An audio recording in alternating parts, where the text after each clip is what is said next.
Hi, good evening. Ayan, pauwi na kami ni Cookie galing sa aming araw-araw na gawain.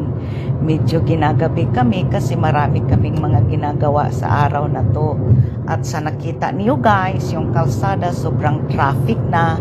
Ang dami ng mga sasakyan na mabilis ang takbo kasi pauwi na yan sila galing sa mga work nila.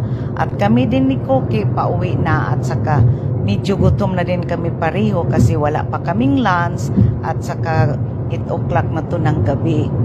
Kaya nga si Cookie complain ng complain. Kanina pa yan malikot eh. Ayaw magpaawat. Kaya Cookie, behave ka lang dyan. Hindi na kita isama bukas. Huwag ka nga dyan malikot kasi na guguluhan ako sa'yo. Ayan, bilisan ko na mag-drive para makarating tayo kaagad ng bahay. Ikaw nga dito mag-drive, Cookie, para mas mabilis. Ikaw talaga. Alam ko naman na gutom ka na at saka gusto mo na ding umihi.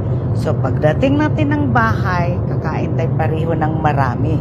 Kasi pareho tayong walang lunch kasi nga marami tayong ginagawa.